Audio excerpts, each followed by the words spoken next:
Hello there. So this is one of three, maybe four videos we're going to do on the concept of incarnation. And today we're going to focus our attention on the incarnation of Jesus. The way we're going to do that is we're going to give some attention to how three different biblical writers talk about the incarnation and just draw out some dominant ideas or some dominant flavors from these, so that we can work our way from the incarnation of Jesus through the way Paul tried to inhabit incarnation, as well as he tried to reach and penetrate cultures, how to affect cultures. And then we're going to, having traveled through Jesus and Paul, we're going to start to ask the question, what does it look like for us to attempt to incarnate the gospel, to incarnate the Jesus way, to put meat and flesh and blood on a way of life and on a firm, meaningful, life-defining confidence in Jesus. What's it mean to live into that so well that we're able to live it out, not just in ways that make sense to us, but in ways that make sense to the people that we're attempting to engage, who might be from a different culture. So let's start with incarnation in John. In John's Gospel, he opens with this beautiful prologue. It's theologically dense prologue. People treat Paul's literature like it's the most theological literature in the Bible, but in fact, the most theological book in the Bible is probably Psalms, and then after Psalms, John's Gospel. Remember, this guy was just a fisherman, decades after the other Gospels were written, John sat down to this task of describing for us what it was like to live with Jesus. And for John, living with Jesus was living with God. So he opens his book, his gospel, with this prologue, this beautiful, poetic speech about Jesus. And it's not just about Jesus, it's also about the world that Jesus came to serve. The problem for the world, according to John, was that John 1:18, no one had seen God at any time. They'd heard things about God, and the world could listen to the Jews talk about God. Maybe they could see the Jews live according to the Torah and live in faithfulness to their covenant relationship with God. But the problem was no one could see what God was like on a Monday. What's God like after an unsatisfactory dinner on a Thursday night? What's God like when the crowds press in? What's God like when the needs are great? What's God like when we do a terrible job of it? What's God like when we don't come through? What's God like as a friend? What's God like to be friends with? What is God like? No one has seen God at any time. So for John, he says the word, this divine logos, God's self-understanding of himself, which is so complete that it is itself another person of God. It was with God, it was God, it was in the beginning with God. And so there's this problem, though, that God isn't seen until, this is again John 1:18, no one has seen God, but the only begotten God, the only begotten of the Father, he has led him out to be seen. So for John, incarnation is about making the invisible word visible. So it's not that the word was in the beginning with God, but no one had heard it. It's that the problem wasn't that the word wasn't audible. The problem was that the word wasn't visible. So John says, this word became flesh and dwelt among us, and we beheld his glory. Let's think about each of those verbs for a moment. It doesn't say that the word took on flesh or put on flesh. That's been referred to as spacesuit theology, and that gives rise frequently to something called spacesuit missiology.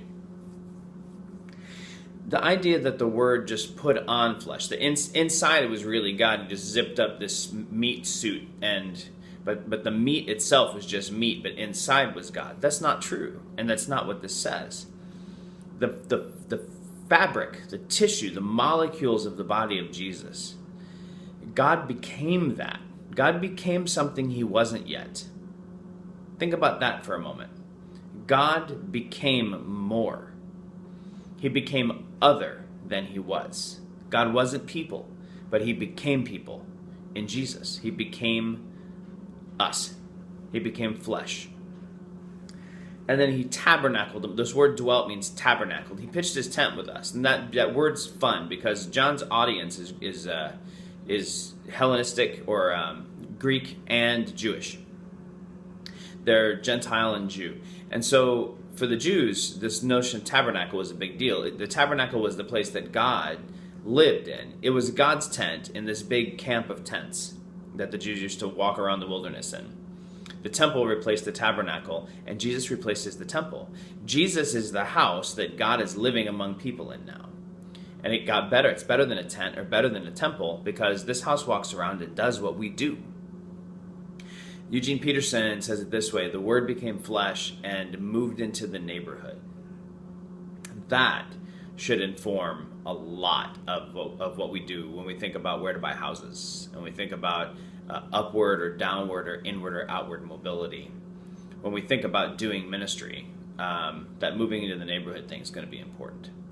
So Jesus moved into your neighborhood. He didn't move someplace and ask you to come to him. He moved into your neighborhood, and we beheld his glory. It's this we couldn't see before, but now we can see.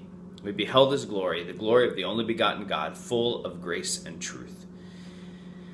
The problem is solved in Jesus. Jesus makes God visible. So let's note that. The Word is seen, right? Not just heard, but seen. And he dwells with us. Okay? With this notion of immanence, not just God far away calling us to him to make sense of the road and get to him, but him coming all the way to us. Okay.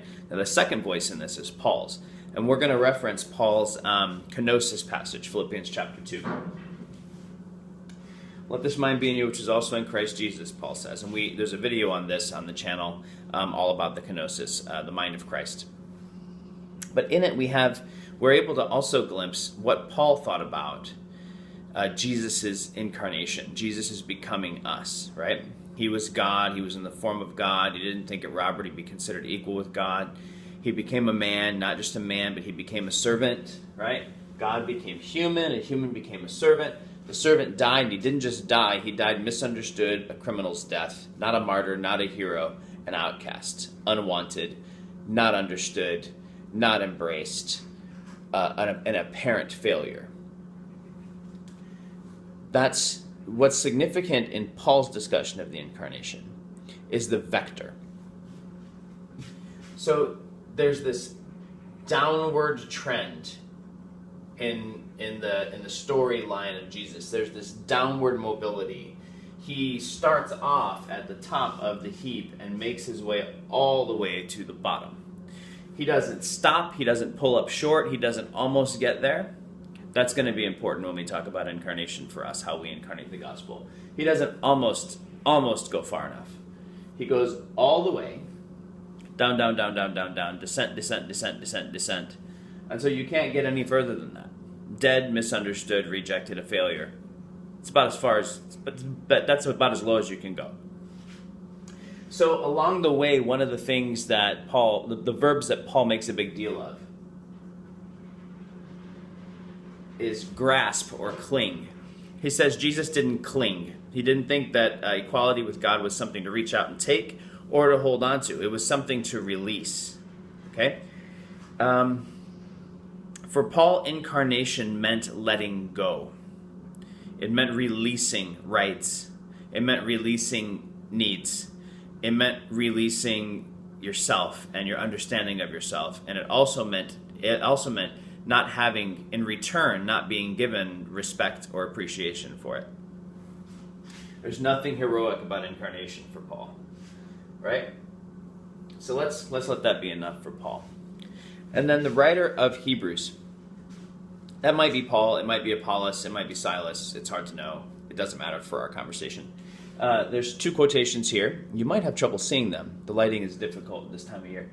But here are the quotations. One says that he was made like his brothers in every way so that he might become a merciful high priest. So here's this verb, become again.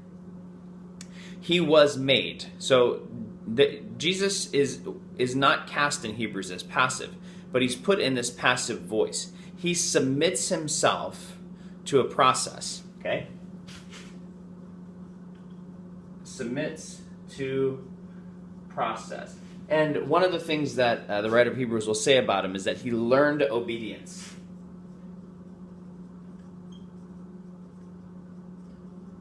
Through the things that he suffered.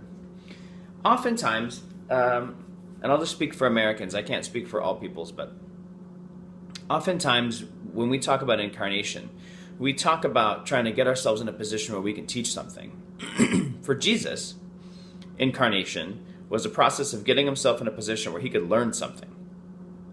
Jesus learned, God didn't just become more, he didn't just become a human, he also learned how to obey. God learned how to obey. Just hold that inside your head for a moment.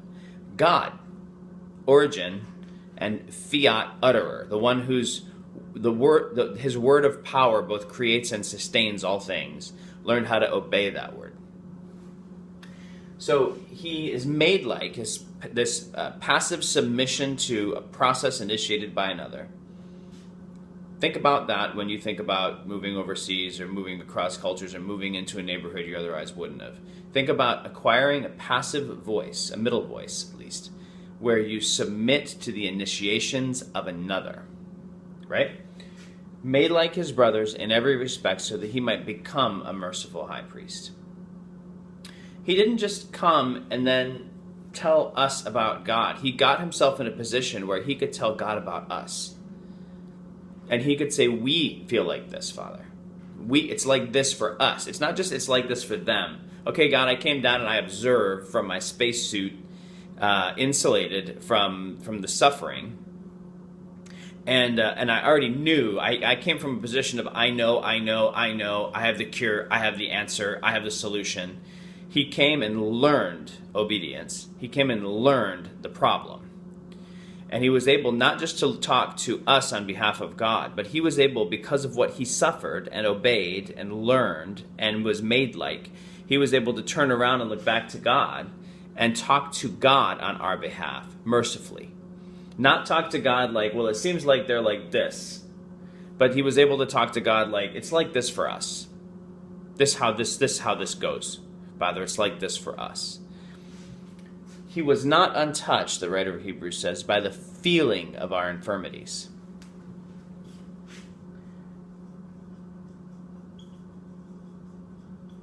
Jesus doesn't just know how it is. Jesus knows how it feels. Jesus knows how it feels to be you. Jesus knows how it feels to be me. Jesus knows. But he didn't know before. God didn't know how it felt before. God didn't know what it's like to be subjected to the forces that we are subjected to.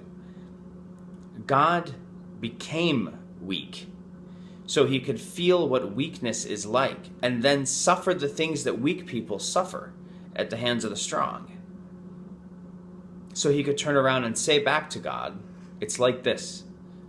This is how this is. And so that when he did say to us what God has to say to us, he didn't say it from an insulated position. He said it completely shot through with the grief and joy of being us. The Word became flesh, subjected himself to all the things we are subjected to, and then continued in the downward spiral to subject himself to things that you will never be subjected to, some of them so that you don't have to. For Jesus, that is what incarnation meant. It meant becoming us so we could see God.